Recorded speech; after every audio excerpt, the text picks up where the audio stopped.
Bonjour tout le monde, bonjour à toutes et bonjour à tous. Bienvenue sur ce nouveau webinaire Simplicure qu'on propose aujourd'hui avec CBX Médical. Et on est accompagné aujourd'hui de Lionel Coittard qui va venir nous présenter un petit peu aujourd'hui une revue générale des intérêts thérapeutiques donc des cannabinoïdes. Hello Lionel, merci d'être avec nous aujourd'hui. Avec plaisir. Bonjour à toutes et à tous également. Alors, très rapidement, le temps que tout le monde se connecte, je vais vous arriver petit à petit. Pour rappel, donc le webinaire est proposé donc avec CBX Médical en association donc avec la plateforme Simplicure.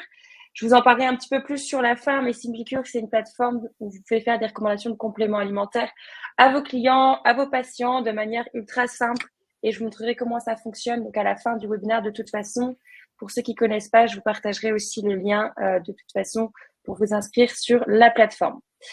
Concernant la plateforme Livestorm sur laquelle on propose le webinaire aujourd'hui, vous pouvez à tout moment envoyer des messages dans le chat s'il y a des problèmes concernant plutôt le son, l'image ou autre. Si vous avez des questions concernant la présentation, vous êtes invité à les poser bien sûr tout du long. On garde 15 minutes à la fin pour répondre, mais posez-les dans la rubrique questions qui est juste à côté du chat. C'est beaucoup plus simple pour nous pour répondre à toutes les questions à la fin.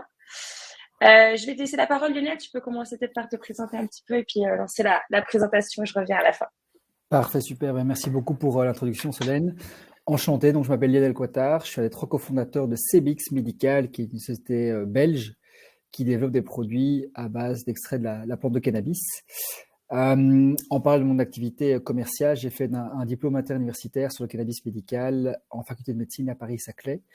Et l'objectif de cette présentation aujourd'hui, c'est de couvrir rapidement, en 40 minutes, les points clés liés aux cannabinoïdes et ainsi pouvoir répondre aux questions que vos clients ou patients pourraient éventuellement poser sur ces molécules. Donc, qu'est-ce qu'on va faire aujourd'hui? On va parler de la plante de cannabis. Donc, c'est une plante et donc c'est intéressant de se plancher un peu sur l'aspect botanique. On va parler du cannabis dans l'histoire parce que ces molécules semblent nouvelles dans nos pratiques, mais c'est une plante qui est utilisée depuis plusieurs millénaires pour ses propriétés santé. On va parler du système endocannabinoïde, on va parler de l'intérêt des phytocannabinoïdes et enfin on parlera du modèle français. Donc, la plante de cannabis, elle fait partie de la famille des cannabacées, avec un cousin qui s'appelle le houblon. Donc, pour ceux qui ont déjà vu une fleur de houblon et une fleur de cannabis, eh bien, ils voient certaines similitudes. Et quelqu'un qui a déjà reniflé une fleur de cannabis et quelqu'un qui a déjà reniflé une bière très houblonnée, comme une IPA ou une IPA, selon les prononciations, eh bien, on se rend compte qu'il y a certains éléments communs. Et ces éléments communs, ce sont les terpènes, qui sont les éléments, les composants gustatifs et olfactifs de toutes les cannabacées. On va retrouver plusieurs espèces. Il faut savoir ce qui va définir la légalité ou non d'une plante de cannabis. Ce sera principalement sa concentration en THC, donc le delta-9 tétrahydrocannabinol, à la floraison. Ce taux, il est de 0,2%, 0,3% dépendant des pays. Au niveau européen, normalement, c'est 0,3%, mais typiquement en Belgique, c'est pas encore très clair si c'est 0,2 ou 0,3. Il faut savoir que chanvre ou cannabis, ça revient au même. Donc, cannabis, c'est le nom scientifique, botanique de la plante. Et chanvre, sa connotation, son nom francophone, comme on aurait hemp en anglais ou hennep en néerlandais. Dans cette plante, il y a plusieurs composants. Il y a les graines qui ont un intérêt nutritif évident, donc ils sont riches en oméga 3, riches en oméga 6, donc très intéressant de par au niveau de ses propriétés. Il y a les tiges qui sont composées de fibres et de chaînes VOT, ici une petite typo. Ces éléments sont utilisés soit dans l'industrie vestimentaire, soit dans les isolants. Il faut savoir qu'il y a pas mal d'innovations maintenant avec des blocs de chaux chanvre notamment pour leurs propriétés de régulation d'humidité et de chaleur et de froid. Et enfin, dans les fleurs, on a ce qui nous intéresse, c'est-à-dire les cannabinoïdes et également les terpènes et les flavonoïdes. Si on se concentre sur ces cannabinoïdes, quelle est leur définition? Eh bien, c'est un groupe de substances chimiques qui, de par leur structure, sont capables de se lier soit directement, soit indirectement avec les récepteurs cannabinoïdes présents chez l'humain. On distingue 3 types de cannabinoïdes. D'abord, les endocannabinoïdes. Les endocannabinoïdes, ils sont produits par notre propre corps. Donc, on est comme la plante, on est une machine à produire des cannabinoïdes. Et là, on a principalement quoi? L'anandamide et le 2-AG. Ensuite, on a les phytocannabinoïdes produits par la plante, et principalement la plante de cannabis, qui ont d'ailleurs donné le nom à ces molécules. Et les plus connus, ce sont le Déta9-THC et le fameux CBD.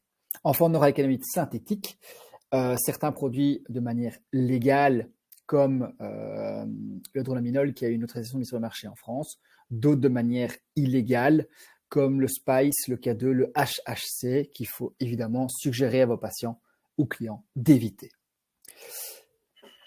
La plante de cannabis, elle est utilisée au niveau thérapeutique depuis plus de 4000 ans. Donc, les premières traces qu'on a retrouvées de cette plante, c'est en moins 2727, dans un texte de pharmacopée chinoise dans le village de Pampo. Cette plante est indigène d'Asie. Elle va migrer d'est en ouest avec les mouvements de l'or. Je vais très vite entre les deux premières dates. Donc, en l'an 1000, on le retrouve dans les canons de la médecine rédigés par Avicenne, qui est un médecin perse bien connu et très influent, qui a notamment, pour la première fois, fait mention de la pertinence du cannabis. Et notez bien qu'à cette époque-là, on parle toujours de cannabis et pas encore de cannabinoïdes. Donc, du traitement de l'inflammation, des otites et des éruptions cutanées. La plante de cannabis, elle arrive dans nos contrées en Europe occidentale. L'image est au-dessus du texte, je m'excuse. Via les médecins anglais et irlandais qui revenaient des colonies indiennes et via les médecins français qui revenaient des guerres d'Égypte. Elle va évidemment traverser l'océan Atlantique et arriver aux États-Unis où elle est incorporée à la pharmacopée américaine en 1851. Il faut savoir qu'à la fin du 19e siècle, une préparation magistrale sur 3 contenait un extrait, une teinture de cannabis. Et après plus de 4000 ans d'usage commun, arrive un peu l'âge sombre du cannabis, où en 1930 commencent des grandes campagnes médiatiques contre ce fameux cannabis. On l'appelle pour la première fois marijuana, pour donner une connotation mexicaine. Évidemment, tout ce qui était au pays de l'oncle Sam mexicain était relativement connoté négativement. On part d'une plante qui est addictive, qui conduit à la criminalité, des psychoses, des dommages mentaux. Et on instaure en 1937 le Marijuana Tax Act qui va en fait surtaxer la plantation de cannabis auprès des agriculteurs. Cette taxe fait qu'il est de moins en moins rentable et intéressant de planter du cannabis, ce qui fait que l'offre va diminuer et fatalement la demande va diminuer. Ces campagnes, il est dit, donc je ne vais pas rentrer dans les théories complotistes, mais qui étaient majoritairement financées par l'industrie pharmaceutique et par l'industrie du nylon. C'est pharmaceutique qui a sorti l'aspirine, un blockbuster stable, efficace, standardisé, qui était un grand concurrent du cannabis au niveau pour ses propriétés antalgiques, et le nylon, concurrent du chanvre au niveau vestimentaire. Il faut savoir que durant la Première Guerre mondiale, les médecins américains avaient des vêtements en chanvre. Le mouvement va être suivi en Europe. Donc on aura supprimé la plante des pharmacopées à partir de 1941 jusqu'en 1958. Et donc après, comme je disais, plus de 4000 ans d'usage commun, la plante tombe un petit peu dans l'oubli. Jusqu'à ce qu'un chercheur israélien, Raphaël Mechoulam, va réussir à isoler et définir la structure moléculaire du THC et du CBD en 1964. Donc, si on compare ça à d'autres molécules, c'est près de 100 ans après la morphine, la capsaïcine et d'autres molécules qui sont utilisées dans le centre de santé. Donc, on a clairement un retard de connaissance au niveau thérapeutique sur ces plans de par sa découverte, sur ces molécules de par leur découverte tardive. En 1988, le laboratoire qu'il aura créé au sein de cette université va découvrir le système endocannabinoïde et en 1995, on va redécouvrir l'anandamide et le 2-HG, ces deux fameux endocannabinoïdes qui viennent stimuler notre système endogène, le système endocannabinoïde. Au niveau plus légal, en 96 et 99, on a de nouveau des premières autorisations pour du cannabis thérapeutique aux États-Unis et au Canada. En 2017, l'OMS a classifié le CBD comme non nocif et non risque d'abus. En novembre 2020, la Cour de justice européenne a reconnu que le CBD n'était pas un narcotique, ce qui a facilité l'accès à la molécule à beaucoup de laboratoires universitaires ou privés qui ne voulaient pas qui n'avaient pas accès à la licence narcotique. Et en décembre 2020, les Nations Unies ont reconnu que le cannabis a des bénéfices médicaux. Et aujourd'hui, clairement, il y a une grande réflexion, et on le verra par la suite par rapport à certains articles scientifiques, de se dire que ces fameux cannabinoïdes sont potentiellement une alternative aux opioïdes qui représentent clairement un grand problème de société, principalement aux États-Unis, où il y a plus de 300 personnes qui décèdent chaque jour d'overdose de morphine enfin, en tout cas d'opioïdes de troisième grade prescrites. Et donc, voilà, les cannabinoïdes sont potentiellement une alternative en complément pour éviter l'augmentation des dosages et éviter les effets secondaires et même à terme éviter les grandes conséquences d'une surconsommation d'opioïdes. Le système endocannabinoïde. Eh bien, comme je l'ai précisé, on a tous en nous un système endocannabinoïde qui est un système multifonctionnel complexe qui va jouer un rôle crucial dans le maintien de l'homéostasie qui est indispensable à la survie de notre corps, donc à notre bon équilibre. Il y a deux types de récepteurs. Les récepteurs CB1 qui sont situés au niveau du système nerveux central et les récepteurs CB2 qui sont situés au niveau du système immunitaire et système nerveux secondaire. Ce sont des récepteurs ubiquitaires, ce qui veut dire qu'on va retrouver un peu partout dans notre corps. Comment ça fonctionne au niveau de ces récepteurs? On va commencer avec le récepteur CB1. Donc ce récepteur CB1, il est placé au niveau de la vésicule présynaptique.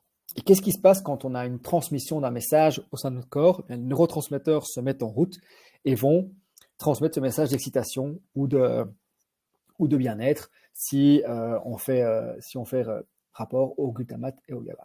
Donc ces neurotransmetteurs, ils vont passer de la vésicule présynaptique à la vésicule postsynaptique.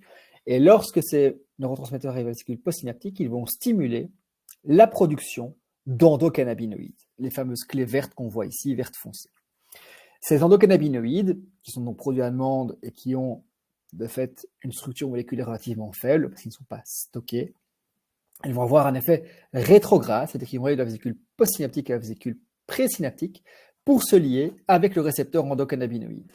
La liaison entre l'endocannabinoïde et le récepteur CB1 va permettre de moduler la libération des neurotransmetteurs et donc de ramener le corps à l'équilibre. Si je prends un exemple, dans une situation d'excitation, donc on va émettre beaucoup de glutamate. Ce glutamate va faire qu'on s'excite, qu'on s'énerve et on a un cercle, je peux dire vicieux, mais en tout cas, on soutient cette excitation. L'endocannabinoïde va moduler, va réduire la libération du glutamate et va nous permettre de retrouver un état stable où en gros, on va se retrouver plus à l'homéostasie. Le GABA, typiquement, quand on est dans une situation douloureuse, donc l'endocannabinoïde va stimuler la production de GABA qui va atténuer la perception de douleur, ou en tout cas renforcer une sensation de bien-être qui va elle-même induire une réduction de la perception de la douleur. Le récepteur CB2, au niveau des récepteurs CB2, l'endocannabinoïde, son rôle principal, c'est de limiter la prolifération des cytokines pro-inflammatoires et donc de limiter l'entrée ou la propagation de certains processus inflammatoires au sein de notre corps. De par le fait qu'ils sont situés au niveau du système immunitaire, il y a beaucoup d'études, pour le moment en in vitro et début in vivo, sur le potentiel de ces récepteurs CB2 dans la limitation de la prolifération de certains cancers.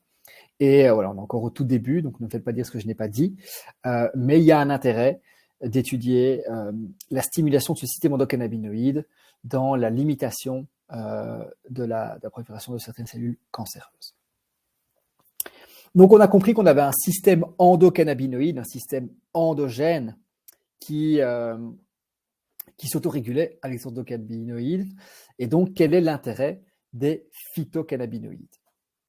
Et bien l'intérêt des phytocannabinoïdes, c'est d'avoir un apport en substance extérieure qui est capable de moduler le système endocannabinoïde en le stimulant. Au niveau du mécanisme d'action, c'est comme lorsqu'on vient moduler le système de la sérotonine avec des antidépresseurs ou le système opioïde endogène avec de la morphine dans certaines douleurs sévères comme celle liée au cancer. Cette petite phrase, elle est tirée du petit livre du cannabis médical qui a été rédigé par Nicolas Authier. Nicolas Authier qui est à la tête du projet pilote français qu'on présentera tout à l'heure. Il faut savoir que ce petit livre, il est à 2,99 € en vente, 2,99 € pour les Français qui nous suivent, qu'il est en vente sur la Fnac ou sur d'autres médias. Il est extrêmement intéressant et se lit très vite. Et donc pour compléter votre formation, si vous êtes intéressé, n'hésitez pas à vous le procurer. Nicolas Authier justement précise dans ce petit livre que le cannabis médical, où on parle bien de cannabis en général, est intéressant pour remplir sa mission qui est celle de soulager son nuire. Donc dans certains cas qu'on adressera typiquement en risque d'hyperalgésie, typiquement pour des patients qui sont en palier 2 au niveau de la gestion de leur douleur avec des opioïdes moyens forts avant de passer en palier 3 des opioïdes très forts, et c'est intéressant là d'intégrer les cannabinoïdes dans la gestion globale de la situation douloureuse du patient.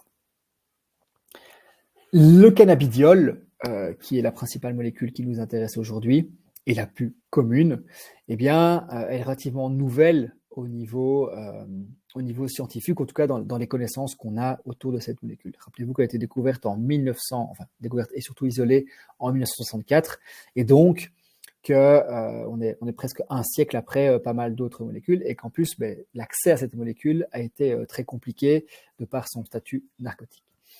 Si on regarde les publications PubMed, c'est-à-dire le recueil de publications scientifiques qui centralise justement toutes ces publications, on se rend compte que les publications scientifiques sur le sujet du cannabidiol ont été multipliées par 45 au cours des 20 dernières années. Donc clairement, il y a un intérêt croissant autour de la plante et de ses composants qui se matérialisent au niveau des publications scientifiques rédigées par les universitaires ou des acteurs privés. Le CBD, dans quel cas est-il intéressant? Je dis bien intéressant et non pertinent. En tout cas, sur base de cet article, il reprend une étude qui a été faite par des médecins nord-américains qui étudiaient dans quel cas utilisaient le CBD les utilisateurs qui lui attribuaient un effet positif modéré à bon. Les utilisateurs utilisaient principalement dans quel cas? Dans la douleur chronique, dans l'arthrite et la douleur articulaire, l'anxiété, l'insomnie et la dépression. Cohérent avec le fait que le récepteur soit principalement au niveau du système nerveux central. Donc attention, cette étude ne valide pas la pertinence, ou pas la pertinence, mais la validité pharmacologique et scientifique, donc une indication du CBD pour ces éléments. C'est juste qu'un cohorte relativement significatif de patients utilise le CBD avec un effet positif modéré à bon dans ces cas-là, et donc on peut juger une certaine utilité ou pertinence de ce CBD dans ces indications. Le CBD, c'est une molécule active. Au sein de notre corps, elle a plus de 65 cibles identifiées qu'on va structurer en 4 catégories: les récepteurs, les enzymes, les canaux et les transporteurs. Au niveau des récepteurs, on a déjà pas mal abordé le CB1 et le CB2, où le CBD sera un modulateur allostérique. Qu'est-ce que ça veut dire? Si on se rappelle le petit schéma avec les neurotransmetteurs qui sont modulés, donc, où la libération des neurotransmetteurs est modulée par endocannabinoïdes, en fait, le CBD, au niveau du récepteur CB1, il va agir comme un policier qui va favoriser le bon travail de l'endocannabinoïde. Donc, il va créer une autoroute pour éviter que l'endocannabinoïde soit détruit dans son travail rétrograde de la vésicule postsynaptique à la vésicule présynaptique. La clé CBD ne rentre pas directement dans le récepteur CB1. Donc, il y a une action indirecte qui va favoriser le bon travail endogène de nos endocannabinoïdes. C'est d'ailleurs par le fait qu'il n'y a pas de liaison directe entre la clé CBD et le récepteur CB1 qu'il n'y a pas de dépendance qui se crée à l'usage du CBD, contrairement au THC par exemple. Le CBD va venir également bloquer le GPR55, qui est un récepteur extrêmement impliqué chez certains patients épileptiques. Et c'est d'ailleurs la seule indication pour un médicament au CBD, c'est l'Epidiolex, pour trois indications épileptiques, donc le syndrome de Lennox-Gastaut, Dravet et sclérose tubereuse de Bourneville.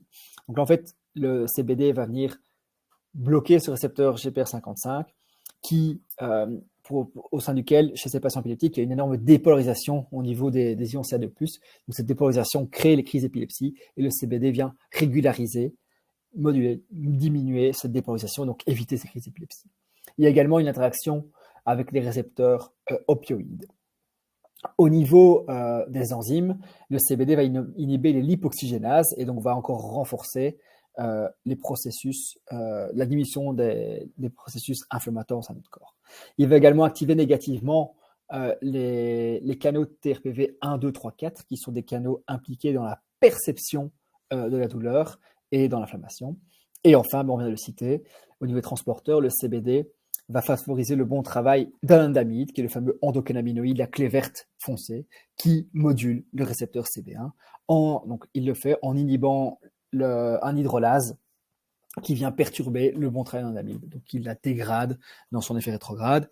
Rappelez-vous, je l'ai cité, l'anandamide, elle est produite à la demande, donc elle n'est pas stockée, ce qui fait que sa structure est faible et donc elle est soumise un peu à certaines perturbations et elle est facilement dégradée quand un hydrolase se balade dans la fente synaptique. Donc pharmacologiquement, si on s'en tient au lien, à l'interaction entre la molécule et certaines cibles au sein de notre corps, le CBD agit sur quoi? Sur l'anxiété, la dépression, les psychoses, la douleur et l'inflammation, la neuroprotection et la fonction cutanée. Si on prend quelques articles scientifiques qui traitent justement de cet aspect douleur, qui est clairement une des principales réflexions qu'on a quand on parle de CBD, c'est une étude qui a été réalisée sur des rats qui souffraient d'arthrite, avec effectivement du coup de l'inflammation liée à cette arthrite, où les rats se sont vus administrer du CBD de manière topique. Et l'étude qui date de 2016, a permis de valider le potentiel thérapeutique du CBD pour soulager l'arthrite et les douleurs liées à cette configuration et l'inflammation sans effet secondaire. Une autre étude qui date de 2020, qui rejoint un peu le cas d'usage qu'on avait cité précédemment, en douleur chronique, quand la première ligne, donc quand le traitement de première ligne n'a pas donné de résultat suffisant ou n'a pas été possible, c'est en général là que les prescripteurs ou les professionnels de santé vont intégrer le CBD dans la gestion de la douleur chronique du patient. Donc il faut considérer que le CBD est un add-on, un complément qu'on vient donner pour s'assurer de l'efficacité du traitement que reçoit le patient dans le cas de sa douleur chronique. Donc, il est très rare qu'on substitue 100% de la médication courte pour le CBD. Le CBD est un complément qui vient renforcer l'effet et aussi diminuer certains effets secondaires. Donc, il vient renforcer la pertinence de certains traitements. La troisième étude qui est relativement intéressante, c'est une étude qui a été faite auprès de patients qui étaient sous opioïdes. On s'est rendu compte que ces patients donc en douleur chronique sous opioïdes, 53% d'entre eux, donc je pense qu'il y a plus de 600 patients qui avaient été intégrés dans cette étude, ont réussi à éliminer ou diminuer significativement la quantité d'opioïdes qu'ils consommaient grâce à cette huile de CBD. Et 94% d'entre eux ont en tout cas rapporté une amélioration de leur qualité de vie. Donc ça, c'est aussi un point très important, c'est qu'on n'a pas toujours, lorsque les patients consomment du CBD, une diminution significative de la douleur, mais par contre, ce qu'on note tout le temps, en tout cas dans une grande majorité des cas, ou ce que pas mal de médecins nous rapportent, c'est qu'il y a une amélioration du bien-être. Donc les gens dorment mieux, les gens mangent mieux, les gens sont de meilleure humeur, ce qui fait qu'en fait leur perception de la douleur, qui est une notion subjective et relative, s'en retrouve en général améliorée. Au niveau de l'anxiété, c'est une étude qui a été réalisée sur un corps de plus ou moins 1800 patients, où on a comparé la pertinence de 15 mg de CBD avec 5 mg de mélatonine. Et dans cette étude, on s'est rendu compte qu'en fait, clairement, le CBD à dose faible, 15 mg de CBD, c'est 3 gouttes d'une huile à 10%, pour si certains veulent certaines références. C'est que ces 15 mg étaient safe et pouvaient améliorer la qualité du sommeil sans pour autant excéder 5 mg de mélatonine. Chez certains patients qui ne réagissent pas ou qui sont insensibles ou qui trouvent non pertinent mélatonine, le CBD pourrait être une alternative. La deuxième étude, qui date de 2019, c'est 72 adultes qui ont été intégrés dans une étude patients qui souffraient soit d'insomnie, soit de crise d'anxiété, où leur anxiété et insomnie ont été quantifiées sur l'échelle d'Hamilton, en donnant une posologie de 25 mg par jour à ces patients. Donc 25 mg, c'est 5 gouttes d'une huile à 10%. On a noté dans 80% d'entre eux une diminution de plus ou moins 5 points sur cette échelle d'insomnie ou d'anxiété. Notez que la principale gain a lieu après 1 mois et que le traitement, en tout cas l'étude, s'est déroulée durant 3 mois. Ça, c'est un point relativement important. C'est que quand un patient commence à utiliser du CBD, il faut savoir qu'il se lance pour minimum 1 mois et que l'idéal, c'est de faire ça durant 3 mois. Si on est en douleur chronique, en général, on maintient ça durant relativement longtemps. Mais si on essaye de soulager une situation ponctuelle, il faut savoir qu'on se lance pour 1 mois et minimum 3 mois. Et que le gain principal a lieu durant le premier mois. Mais ce n'est pas un gain direct, c'est-à-dire que de par le fait que le CBD agit indirectement sur la plupart des cibles, il n'y a pas un effet comme si on prenait un anti-inflammatoire, un non-stéroïdien qui a un effet extrêmement rapide, là, il faut attendre en général entre 7 et 10 jours pour voir les premiers effets du CBD. Et donc, c'est aussi important de le préciser à vos patients et clients qu'ils ne soient pas frustrés si 24 heures après, ils ne dorment pas déjà comme des bébés. Il y a certaines contre-indications. Une contre-indication, les patients qui sont hypersensibles aux cannabinoïdes, mais ça, on ne le sait pas avant, donc on s'en dosage faible, mais ça représente 1 pour 100 000, donc c'est extrêmement rare. Les femmes enceintes et les femmes qui allaitent, les enfants âgés de moins de 8 ans, les insuffisances rénales hépatiques et les seniors. Donc pour ces patients, on a tendance à commencer avec un dosage plus faible, en tout cas pour les deux dernières catégories. Au niveau du dosage, nous, on suggère, donc dans l'usage commun, on sait que la plupart des gens le prennent en complément d'autres éléments, et donc on suggère de commencer avec 25 mg par jour, ce qui fait 5 gouttes de 10%. L'idéal, c'est de le prendre en sublingual, donc c'est sous la langue parce que c'est innervé. Donc il faut savoir qu'en France, les produits CBX médicaux sont identifiés comme des compléments alimentaires. En Belgique, la situation est un peu plus zone grise, donc ça veut dire que le produit n'est pas un complément alimentaire, mais que dans la pratique, fatalement, la plupart des gens le prennent sous la langue, en tout cas, s'ils se le fournissent sur le territoire français. 2 fois par jour, non, mais prise en 2 fois. Donc l'idéal, ici, petite erreur de français, c'est prise en 2 fois. Pourquoi ? Parce que le CBD a une durée de vie dans notre corps entre 8 et 10 heures. Donc, si on veut qu'il soit, entre guillemets, efficace, il faut répartir la prise en 2 prises. Il n'y a aucun problème à augmenter le dosage si c'est pas suffisant, mais on va attendre quand même 1 semaine à 10 jours avant d'augmenter le dosage. Et je vois qu'il y a des gens dans le chat, mais je me demande si les gens entendent bien. Ok, non, c'est juste bonjour, très bien, les gens sont très polis, très cordiaux. Je vous remercie. Donc, en 2 prises, comme cela, on répartit l'usage, et en général, si les personnes sont anxieuses, on aura tendance à en prendre plus le soir. Si c'est en douleur, on essaie d'équilibrer un maximum. Il faut savoir que sous 50 mg de CBD par jour, la Clinique française de médecine considère qu'il n'y a aucun risque d'interaction médicamenteuse, donc on peut aller facilement jusqu'à 50 mg, et en dessous de 100 mg, le risque est limité.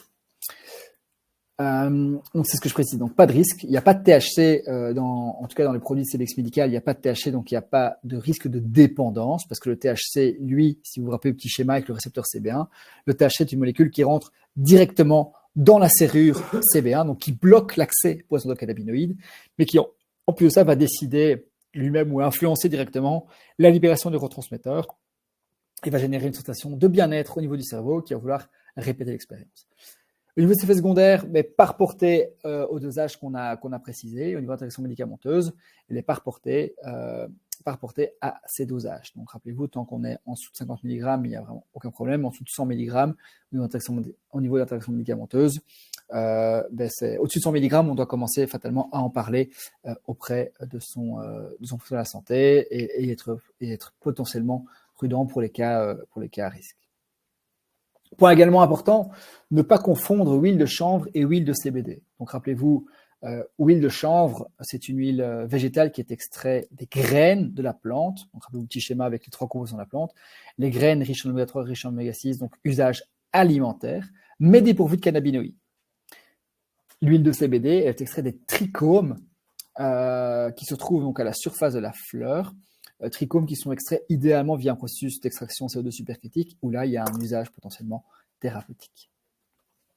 On parle beaucoup du cannabidiol, mais on aurait tort de se limiter à celui-là parce qu'il y a plus de 120 phytocannabinoïdes dans la plante de cannabis. Et au sein de CBX, on a commencé à s'intéresser également au cannabigérol. Le cannabigérol stable, donc il faut savoir que le cannabigérol sous forme acide, c'est le précurseur de tous les cannabinoïdes. Donc, il faut savoir qu'à la floraison, le premier cannabinoïde qui apparaît, c'est le cannabigérol.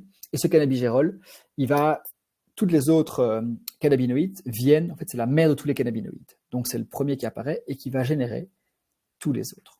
Ce cannabidiol, il a une pharmacologie différente, mais complémentaire au CBD. C'est-à-dire qu'il va agir sur la douleur et l'inflammation via d'autres canaux et récepteurs. On parle ici des TRPM ou des TRPA, alors que le CBD agit principalement sur le TRPV. Il va être un bon inhibiteur des COX, donc cyclooxygénase, ce qui vient complémenter en fait le travail du CBD. Et point intéressant, c'est qu'on a découvert des propriétés antinécessitives à partir de 3 mg par kilo. Ceci, c'est un point important. En douleur aiguë, le CBD n'est pas pertinent, n'est pas efficace, si ce n'est dans éventuellement une amélioration du bien-être du patient. Donc un patient qui vient de se faire opérer, chez qui il n'y a pas de risque de chronicité post-opératoire, le CBD pour la gestion de la douleur ne va pas être pertinent. Ce qu'il faut éviter, évidemment, c'est que le patient se voit prescrire un tramadol après son opération, qu'il apprécie l'expérience et qu'il commence un usage chronique pour une douleur qui est minime. Mais donc, en tout cas, le CBG, pour revenir à ce dernier, a un effet antinociceptif, ce qui fait que dans les douleurs, il est parfois intéressant, dans la situation douloureuse, il est parfois intéressant de combiner les deux. D'un côté, diminuer dans la douleur chronique la courbe de perception de douleur, et le CBG est intéressant pour diminuer l'intensité de certains pics. Si on prend quelques articles scientifiques, on se rend compte que ici, c'est une étude qui a été faite sur la pertinence du CBG dans les douleurs neuropathiques post-traitement au cisplatine, donc à l'hypersensibilité qui a lieu après certains traitements chimiothérapiques, où le CBG avait une pertinence intéressante. Et une autre étude où on a comparé la pertinence anti-inflammatoire du CBD seul, du CBG seul, et de la combinaison des deux, et fatalement de par l'approche plus holistique, la combinaison des deux est intéressante. Dernier point sur le PEA, sur lequel on pourrait parler durant toute une présentation, mais on essaye d'être condensé dans les 40 minutes qu'on a à notre disposition ici. Le PEA, c'est un endocannabinoïde-like, sur lequel nous, on travaille également chez CBX, qui aura des propriétés relativement similaires à celles notamment du CBD. Le PEA, une structure moléculaire qui fait qu'il y a une affinité avec les récepteurs endocannabinoïdes, ce qui fait qu'on lui donne cette connotation de cannabinoïde-like. Il va également être, il va être modérateur allostérique des récepteurs CB1 et CB2, comme le CBD. Il va agir sur la TRPV et sur le GPR55. Une étude ici qui a été faite auprès d'un cohorte de 700 patients qui précise que clairement l'usage du PEA est efficace et bien toléré pour le traitement de la douleur chronique. Donc si on fait un petit résumé au niveau de la pharmacologie des trois molécules qu'on a abordées, on voit que le CBG et le PEA sont intéressants au niveau de la douleur, le CBD est un petit peu moins. Là où le CBD est très intéressant, c'est dans tout ce qui est anxiété, ou en tout cas bien-être. Je le rappelle que l'intérêt, c'est vraiment d'améliorer le bien-être du patient, qui aura donc du coup une perception de la douleur qui s'en trouvera potentiellement influencée. Il y a également un effet sur la neuroprotection et sur la fonction cutanée, respectivement d'abord du CBD et du PEA, et puis exclusivement du CBD. C'est-à-dire que le CBD va limiter le stress oxydatif, qui est lui-même générateur de prurite, et donc typiquement, pour des patients qui ont des pathologies avec une expression cutanée forte, comme par exemple le psoriasis, il y a un certain intérêt d'utiliser ce CBD. Donc, en résumé, après avoir vu l'aspect pharmacologique, dans quel cas on va trouver les cannabinoïdes intéressants? Mais dans les douleurs qui seront chroniques ou chroniques neuropathiques, dans les situations palliatives ou en oncologie, dans le sommeil ou l'anxiété. Donc le cas classique, comme je le disais, ou en tout cas c'est le plus commun de notre retour d'expérience, c'est de le donner en add-on dans le traitement à douleur chronique de certains patients pour éviter d'augmenter les dosages de certaines molécules qui sont relativement agressives avec un risque d'addiction, pour également éviter la croissance des effets secondaires liés à une surconsommation de ces molécules, pour limiter le risque d'hyperalgésie, qui est parfois bien présent quand on augmente les dosages sur les molécules. Et enfin, typiquement, quand certaines personnes sont en échec, certains prescripteurs sont en échec thérapeutique, ils ne savent plus trop quoi faire, le CBD est une nouvelle alternative, les cannabinoïdes sont une nouvelle alternative qui est à leur disposition. Mais rappelez-vous, en tout cas, le mais est peut-être un peu fort, mais c'est en général en add-on, donc en complément. Que les choses soient claires, le cannabis, en tout cas surtout certains de ses composants, sont des narcotiques. Donc le plus de présentation n'est pas de dédouaner ou de faire l'apologie de la plante de cannabis. Ça reste une drogue qui doit être cadrée. Donc, c'est une étude, c'est un rapport qui a été réalisé en 98, donc en 98 par Roques, qui est un chercheur français. Le français, ça a classifié les drogues sur base de plusieurs facteurs de dangerosité, donc respectivement dépendance physique, psychique, neurotoxicité, toxicité générale et dangerosité sociale. Et ce qu'on se rend compte, c'est qu'en fait, ce cannabis, c'est une drogue, je le répète, mais il a une dangerosité toute relative par rapport à certaines molécules qui sont abondamment prescrites et consommées par les citoyens des pays européens. Et donc, mon message derrière ce slide, c'est vraiment cadrons les choses, ouvrons le dialogue, soyons conscients que le cannabis est une alternative, mais qu'il faut le mettre dans les mains de certaines personnes qui connaissent les molécules et qui sont à même de pouvoir les recommander de manière pertinente. En France, il y a eu une mise en place d'un projet expérimental qui a justement été validé il y a quelques semaines. Donc la France est partie pour 5 ans d'usage du cannabis médical. Donc 3000 patients avaient été inclus pendant au moins 6 mois dans 5 pathologies spécifiques. Donc comme ça vous donne des idées de là où certains le plaçaient. Donc les douleurs neuropathiques réfractaires aux thérapies accessibles, les situations palliatives, certains symptômes rebelles en oncologie liés au cancer au traitement anticancéreux, certaines formes d'épilepsie pharmacorésistantes ou les spasticité douloureuse, la sclérose en plaques ou des autres pathologies du système nerveux central. Avec quel produit? Au début, on n'a pas accès à toutes les données, mais en tout cas au début du projet, remarquez que le principal produit qui était prescrit, c'était le produit CBD dominant. Ensuite, il y avait dans une moindre proportion le produit CBD-THC équilibré. Typiquement, pour des patients qui souffrent de sclérose en plaques, le mélange CBD-THC est plus pertinent qu'un mélange CBD simple, parce que là, le THC va être extrêmement intéressant, tout ce qui est spasticité et douleur liée à cette spasticité. Et en fait, le CBD vient diminuer les effets secondaires du THC. Et puis enfin, certains patients étaient sous THC dominant. À droite, vous voyez un peu les guidelines qu'avait donné l'ANSM qu'on retrouve dans le petit bouquin, dans le petit livre vert de Nicolas Autier. Où là on allait par palier, donc en douleur chronique avancée, donc dans des patients qui sont les indications que vous avez vues avant, il n'est pas rare d'aller jusqu'à 1 à 2 mg par kilo par jour. Enfin, dans d'autres pays, si on regarde un peu ce qu'ils font dans d'autres pays au niveau du cannabis médical, on se rend compte que la tendance est assez globale, hein, donc on l'utilise dans quoi? Principalement dans la douleur, dans la spasticité et dans l'anxiété. Je ne sais pas d'où viennent les personnes qui nous écoutent, mais il faut savoir que les Pays-Bas, l'Allemagne, le Luxembourg et la France ont un programme lié au cannabis médical.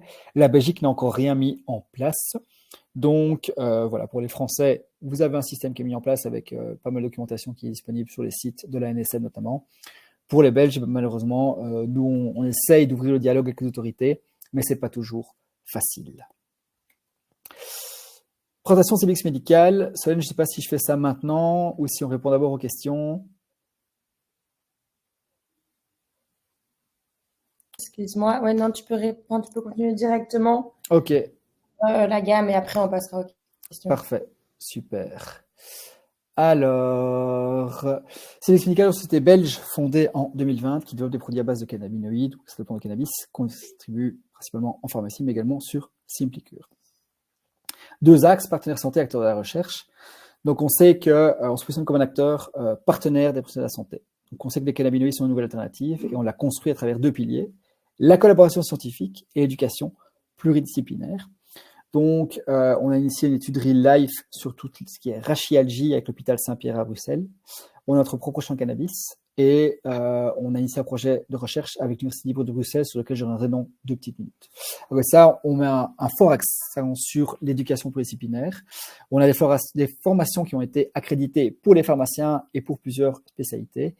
On coordonne des mémoires dans plusieurs universités européennes et on a initié un concours étudiant pour pousser les gens à s'intéresser à la plante de cannabis, tant les étudiants que les professeurs.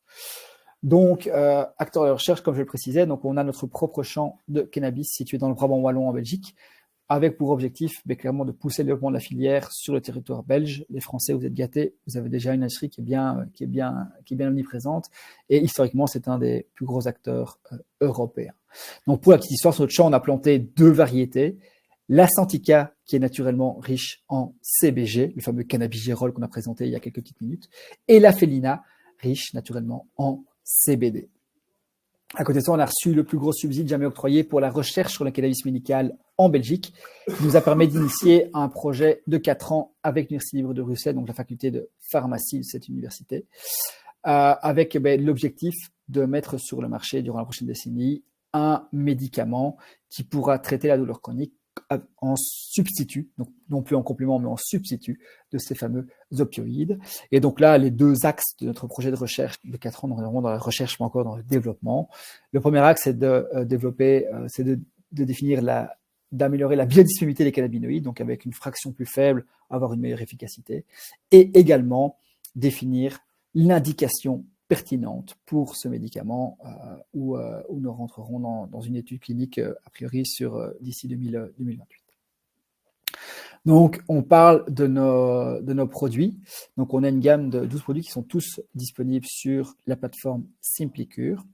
Le premier, c'est le Canflex, qui est un gel où on combine CBD avec 1000 mg, donc le fameux cannabidiol, mais également arnica, menthe poivrée et eucalyptus. Donc, on aura une approche holistique au niveau du patient. Donc, la menthe poivrée, l'effet froid va masquer la perception de douleur très rapidement. L'arnica et l'eucalyptus vont jouer sur la douleur et le cannabidiol va être intéressant tout ce qui est inflammation. On a le CanMove qui est ici un gel avec un effet chauffant où on aura Boswellia, cannabigérol et capsaïcine. Donc l'effet chauffant est dû à la capsaïcine. Cette capsaïcine est extrêmement intéressante pour venir, elle va renforcer en fait le blocage des canaux TRPV. Donc typiquement de douleurs neuropathiques au niveau de certains membres, ce produit est extrêmement intéressant. Donc le CanMove va être intéressant dans l'arthrose, dans la polyarthrite, alors que le Canflex sera plus intéressant dans tout ce qui est arthrite localisée. Donc dans ce gel effet chauffant, on retrouvera donc la capsaïcine, comme je dis, le Boswellia et le cannabigérol pour l'aspect anti-inflammatoire. Donc effet local, il chauffe très fort. Donc c'est pour ça qu'on suggère quand on commence de commencer avec une dose plus faible. Évidemment, cet effet chauffant va permettre de vasculariser et ça va être intéressant pour les patients qui souffrent, comme j'ai déjà dit, d'arthrose. Sur un muscle qui est froid, on aura tendance à mettre du chaud. Donc c'est pour ça que le CanMove est intéressant avant l'effort. Sur un muscle chaud, on aura tendance à mettre du froid. C'est pour ça que le Canflex sera intéressant après l'effort. Donc si on prend le cas des personnes âgées qui apprécient fortement les produits, ils mettent le CanMove au début de la journée pour permettre de démarrer la journée et ils mettent le Canflex à la fin de la journée pour permettre une récupération plus optimale. On a des patchs avec 20 mg de CBD. Le grand avantage des patchs, c'est qu'en fait, on va faire sur des matrices, la diffusion dure 18 heures. Donc, c'est-à-dire que la personne ne doit pas se soucier, contrairement à l'huile qu'on verra par la suite, de prendre du CBD en 2 prises ou 3 prises. Donc, le patch, il le colle, et la diffusion dure 18 heures. Donc, on suggère de changer toutes les 24 heures pour faciliter le calcul. Le désavantage du patch, c'est la dose est fixée, c'est de 20 mg. Donc, on a volontairement pas été dans un dosage très haut pour qu'il soit accessible à tout le monde. Parce que voilà, ça sert à rien de charger en 50 mg une personne qui n'a besoin que de 20 mg. Et donc voilà, le désavantage, c'est que si quelqu'un doit augmenter de 5 mg ou 10 mg, il ne pourra pas le faire aussi simplement que s'il utilisait l'huile. L'huile de CBD, ici on a une huile, donc l'huile CanDrop, c'est une huile broad spectrum, c'est-à-dire qu'on a à la fois c'est un extrait de plante, donc on a l'effet d'entourage, on aura le CBD dans des proportions de 5, 10, 20 et 30%. On aura également les cannabinoïdes mineurs, les terpènes et flavonoïdes pour un effet d'entourage. Donc, on va renforcer l'efficacité de la molécule avec l'autotune de la plante. Par contre, on a extrait le THC à la fin du processus, ce qui fait qu'on a un produit sans THC. On a également une huile où on combine CBD et CBG. Donc, on a les deux cannabinoïdes. À raison de 5%, c'est l'équivalent d'une huile à 10%. Ce produit, il est principalement utilisé en médecine à douleur pour tout ce qui est situation de douleur neuropathique. Point important, une huile de 10% ou l'huile 5% pour 5%, une goutte fera 5 mg. Donc fatalement, quand on veut 25 mg, on donne 5 gouttes. Vous ferez vos ratios vous-même et c'est très simple. Si je reviens sur le slide précédent, une huile CanDrop de 5% aura une goutte avec 2,5 mg de CBD, une huile de 20%, 10 mg, une huile de 30%, 15 mg. En général, la plupart à moins qu'on soit en situation palliative ou en oncologie, le plus commun est d'être sur l'huile à 10%. Une nouveauté qu'on a lancée il y a quelques semaines, c'est le Métafibro. Donc, c'est un complément alimentaire avec du PEA, le fameux PEA qu'on a précisé tout à l'heure, du coenzyme Q10, du magnésium, du boswellia, la vitamine B6 et la vitamine E. Donc, on essaie de faire un mélange holistique pour répondre à plusieurs situations. Donc, réduire la fatigue, métabolisme énergétique normal, apporter un équilibre, un métabolisme énergétique normal, un meilleur fonctionnement du système nerveux et protéger les cellules contre le stress oxydatif. La composition de ce produit, elle a été réalisée en consultant 10 médecins qui avaient l'habitude de voir des patients souffrant de fibromyalgie sévère. On leur a demandé dans quelle proportion est-ce qu'ils prescrivaient certaines molécules. Et donc, le but était vraiment de centraliser tout dans une. Donc, c'est impossible de tout mettre dans un seul produit. Mais en tout cas, on essaie d'optimaliser les choses. Et donc, avec 2 gélules par jour, elles ont 100%, elles ont 100% de l'apport en magnésium, en vitamine E, en boswellia et en vitamine B6, 75% en apport PEA et 50% en apport coenzyme Q10. Donc, savoir que au niveau du magnésium, on a mis du glycinate de magnésium. Donc, clairement, en termes de biodisponibilité, on est extrêmement intéressant. Ce Métafibro, donc on travaille sur 3 axes: énergie, mobilité, sérénité. Donc, on va à la fois agir sur les muscles, sur l'articulation et sur la fatigue. En prise initiale, on suggère de prendre 2 gélules le matin et 2 gélules le soir. Donc, comme ça, si on se regarde le précédent, on est vraiment à 100% pour les cas sévères par rapport à l'entièreté des molécules qui composent ce complément alimentaire. Et après, en prise d'entretien, gélule le matin et le soir. Et une cure, on suggère de faire ça pendant minimum 2 mois, idéalement 3 mois. Enfin, comme on l'a précisé, les cannabinoïdes sont intéressants, ou en tout cas pour limiter tout ce qui est la prolifération des prurites. Donc, du coup, on a 2 produits topiques, dermatologiques. Le premier, c'est CanShine, qui est un medical device de classe 1, donc qui est pour limiter la désidratation du psoriasis, où on a du CBD avec de l'avoine colloïdale, qui va être donc les deux vont être extrêmement intéressants, avoine colloïdale pour faire un effet barrière et limiter la prolifération du psoriasis, et le CBD pour limiter le stress oxydatif, mais également limiter l'inflammation qui est omniprésente au niveau cutané chez les patients qui souffrent de ce type de pathologie dermatologique. Et on aura également le Can Smooth, qui est, elle, une crème dermocosmétique où on a 400 mg de CBD. Donc, l'intérêt de cette crème, c'est qu'elle est en 200 ml avec un bec pousseur. Donc, c'est fatalement pour des patients qui ont besoin de beaucoup. Il y a 200 ml, ce qui est relativement intéressant. Donc voilà, merci pour votre attention. Je répondrai à vos questions après la présentation de Solène sur SimpliCure. Merci beaucoup Lionel en tout cas pour la présentation. Tout était très clair. Tu peux regarder un petit peu les questions. Vous avez toujours un petit peu de temps pour poser des questions d'ailleurs si vous le souhaitez. Pour ceux qui connaissent déjà un petit peu la plateforme SimpliCure que je vous présente tout de suite. Comme je le disais au tout départ, c'est une plateforme sur laquelle vous pouvez faire des recommandations de compléments alimentaires à vos patients ou à vos clients. Et donc, pour vous montrer un petit peu comment ça fonctionne, je vous partage rapidement mon écran. Et on va donc faire une recommandation test ensemble. Comme ça, vous allez voir à quel point c'est simple d'utilisation. Donc, nous voilà sur la plateforme SimpliCure. Pour créer une recommandation, vous allez tout simplement aller sur « Nouvelles recommandations ». La première étape sera toujours de sélectionner votre client. Hop, donc, je fais un test. Et vous ajoutez donc les produits. Donc aujourd'hui, au niveau du catalogue, on a plus de 50 laboratoires, on est presque à 1000 références. Donc vous allez avoir différents filtres, bien sûr, pour pouvoir trouver le produit le plus adapté aux besoins de votre client. Et donc, si on reprend un peu la présentation d'aujourd'hui, si on veut voir que les produits CBX, vous allez pouvoir filtrer par laboratoire, par exemple, et donc voir les différents produits qui sont proposés. Au niveau des fiches produits, vous avez toutes les infos. Vous avez les formulations, bien sûr, les conseils d'utilisation, contre-indications. Si vous regardez à chaque fois, vous avez le petit descriptif, la formulation et tout ce qui est conseil ensuite. Pour ajouter le produit à la recommandation, si vous souhaitez le conseiller à votre client, vous n'avez qu'à cliquer sur « Ajouter ». Et vous pouvez associer comme ça différents produits de différents labos si vous le souhaitez. Donc, très rapidement. Hop. Et après, vous pouvez changer si vous voulez les conseils qui sont ici par défaut. C'est ceux que nous transmettent les labos. Mais vous pouvez tout à fait modifier tout ça avant de cliquer sur « Envoyer ». Et dès que vous avez cliqué donc sur « Envoyer », votre client a reçu sa recommandation par mail. Je vous montre comment ça se présente pour lui. Donc, s'il ouvre sa boîte mail, il va arriver sur cette page-ci. Ça, c'est sa recommandation digitale en quelque sorte et il n'a plus qu'à cliquer sur continuer vers le paiement pour ensuite recevoir donc, tout ça chez lui directement. C'est sous 3 jours en général, donc c'est très rapide d'utilisation, c'est très rapide au niveau de la livraison. Et donc ça, c'est les avantages principaux.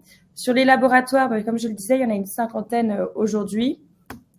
Et donc ça, c'est un slide juste simplement pour rappeler les grands avantages. Donc cette 50aine de laboratoires, bien sûr, c'est un gain de temps pour vous, parce que vous n'êtes pas obligé de switcher, bien sûr, d'un site à un autre. L'idée, c'est également améliorer l'adhésion pour vos clients. Si c'est plus simple au niveau de l'achat, c'est plus simple après au niveau du suivi. Et donc, vous aurez une meilleure adhésion de vos recommandations. Et vous avez également différents avantages via la plateforme, des pourcentages que vous pouvez offrir en réduction à vos clients ou vous, sinon vous pouvez prendre également des commissions sur les commandes. Et puis, bien sûr, il y a toutes ces formations qu'on propose, donc les différents webinaires comme celui d'aujourd'hui. Vous avez cet accès illimité via l'académie sur Simplicure. Donc voilà pour les différents avantages, d'autant plus que c'est une plateforme qui est entièrement gratuite. Donc je vais vous envoyer le lien dans le chat pour ceux qui potentiellement ne connaissent pas encore. Et je vous invite également du coup aux prochains événements, donc prochains webinaires. Donc on en fait un ce soir avec Weo. Et ensuite, la semaine prochaine, donc une formation, plutôt un atelier pratique sur la gamme Pharmanor. Donc on va faire un point sur la micronutrition avec Pharmanor. Donc voilà, n'hésitez pas à vous inscrire. Et dernière chose, donc avant de passer aux questions. Donc aujourd'hui, avec le webinaire qu'on propose avec CBX, on vous propose cette offre. Donc vous avez 50% de réduction sur vos commandes personnelles sur des produits de la gamme CBX. Donc c'est valable pendant 7 jours. Le code, je vais vous l'envoyer dans le chat tout de suite. Et donc voilà les différentes conditions. Et puis on vous mettra le code aussi en amont après le webinaire de toute façon. Donc voilà, on va pouvoir passer aux questions si tu veux bien, Lionel. Hop. Parfait. Donc je suis déjà dans la liste des questions. Je vais me prendre une question de Sergio. La réglementation française autorise un taux max inférieur à 0,3% de THC et vous 0% de THC, c'est bien ça. Donc par rapport à la législation, les 0,2%, 0,3%, c'est l'interprétation est parfois un peu touchy.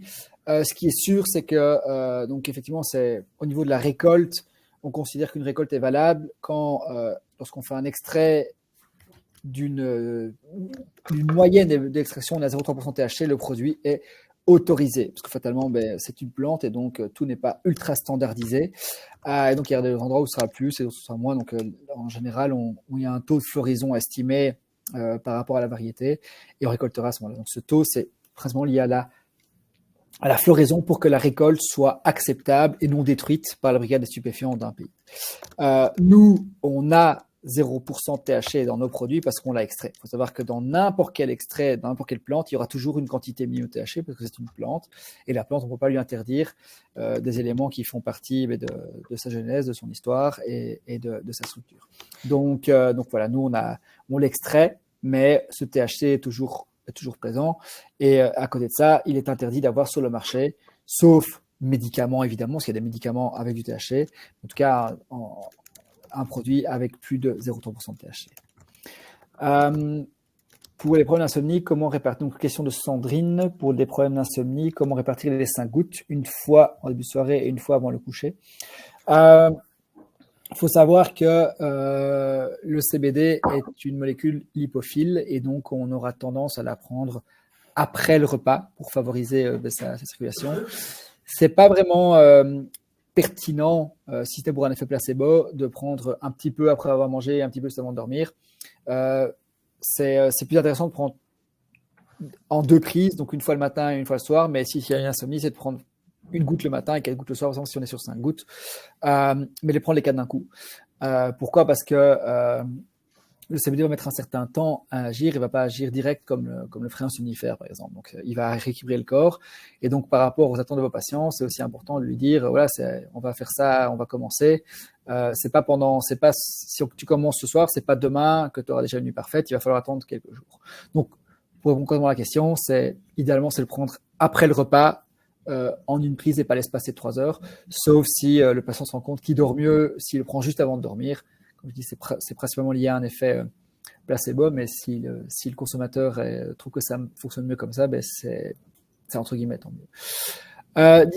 Donc là, pouvez-vous nous expliquer encore, Sergio, les différentes concentrations, 5%, 10%, 20% au full spectrum SVP.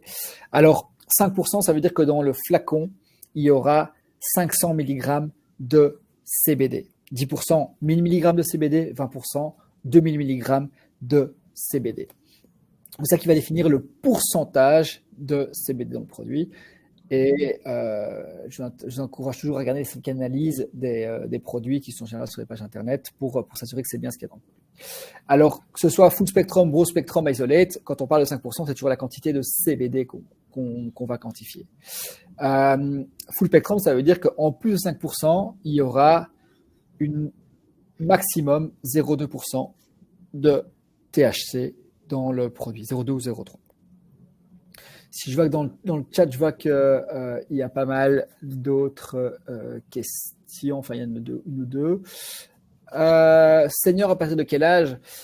Ces populations seniors, en général, c'est quand, typiquement, c'est quand on rencontre des gériatres qu'on dit qu'il y a un point d'attention quand les patients prennent le matin un cocktail de molécules, le matin, le midi et le soir. Donc, à partir de quel âge, il n'y a pas vraiment d'âge qui est défini, tout comme c'est vraiment au cas par cas. Il y a des personnes de 80 ans qui ne seront pas à risque, ou des personnes de 90 ans qui ne seront pas à risque, alors des personnes de 80 ans, de par leur profil santé, seront plus à risque. Donc, si on va sur le site de l'EFIC, qui est l'agence européenne, enfin, qui est l'Association européenne pour la douleur, dans leurs recommandations sur les patients qui sont en insuffisance rénale ou hépatique ou pour les seniors, ils conseillent de commencer avec une dose plus faible. C'est-à-dire qu'ils ne suggèrent pas de ne pas en donner, ils conseillent juste de commencer avec un dosage plus faible. Donc, on sera plus attentif, comme on l'est pour n'importe quelle molécule avec ces patients. Le CBD peut-il aider au sevrage alcool, tabac? Donc, il faut savoir qu'effectivement, le CBD est un modulateur va interagir au système de la sérotonine, entre autres, notamment avec les 5-HT2A, qui sont impliqués dans tout le processus de récompense. Et on n'a pas abordé ce sujet dans l'implantation, on se mettait plus sur douleur-anxiété, mais il y a pas mal, notamment à Lyon, il y a une étude en douleur aveugle qui est en cours pour évaluer la pertinence du CBD dans le sevrage de l'alcool. Et j'étais justement la semaine passée à l'hôpital Bruckmann dans la cellule d'addictologie parce que clairement le CBD est un élément, une molécule qu'ils considèrent dans leur pratique parmi d'autres pour aider à certaines addictions. Donc clairement il y a un intérêt. Maintenant aujourd'hui c'est encore expérimental et observationnel, mais il y a des résultats assez encourageants. Point important quand on parle du sevrage au tabac ou au cannabis récréatif, donc avec du THC, il est important de le faire sous forme d'huile et pas de proposer à quelqu'un de fumer du CBD, parce que clairement dans l'addiction, il y a une grosse partie qui est liée au rituel de rouler son joint ou même d'insérer quand même un tout petit peu de tabac. Donc en fait, on ne vient pas sevrer vraiment le patient dans son approche psychologique de son addiction. Donc voilà, il faut aussi changer la galénique pour avoir un résultat plus pertinent. À quel dosage en milligrammes correspondent 2 gouttes de CBD 30%? 30%, c'est 15 mg. Donc, une goutte fait 15 mg de CBD. Des conseils seniors, ça j'ai déjà répondu. Par la suite, voilà, je vois, merci beaucoup. Donc voilà, je pense que j'ai répondu, à moins de me skipper une, à toutes les questions. Oui, je pense. Merci d'avoir pris le temps de répondre aux questions. Si jamais il y a d'autres questions qui vous viennent après, de toute façon, n'hésitez toujours pas à les envoyer. On les transférera s'il faut à Lionel. Merci beaucoup pour la présentation. Tout sera dispo sur SimpliCure dans l'après-midi. Je vais modifier le slide aussi pour vous mettre le code que du coup je n'avais pas mis ici sur la présentation, mais il sera ajouté, pas de souci. Merci à tous d'avoir été présents aujourd'hui. Tu veux peut-être dire un petit mot sur la fin, Lionel? Non, mais je vous remercie en tout cas pour votre attention. Ce qui est clair, c'est que ces molécules, elles sont extrêmement intéressantes. Il faut expliquer les choses aux patients, parce que parfois il y a un a priori de par le fait qu'on parle de cannabis. Malheureusement, les médias et certains lobbies ont entaché un peu l'image de cette plante qui a pourtant sa place et qui est extrêmement pertinente et qui est un complément justement dans vos pratiques. Et voilà, merci encore à Symbicure d'avoir donné l'opportunité de venir présenter tout ça. N'hésitez pas à nous contacter via notre site internet si vous avez des questions, mais en tout cas, les produits sont sur la plateforme et on a beaucoup de retours positifs, donc testez-les ou testez chez vos patients et n'hésitez pas. Merci beaucoup. Merci à tout le monde et puis bon après-midi. Au revoir. Au revoir.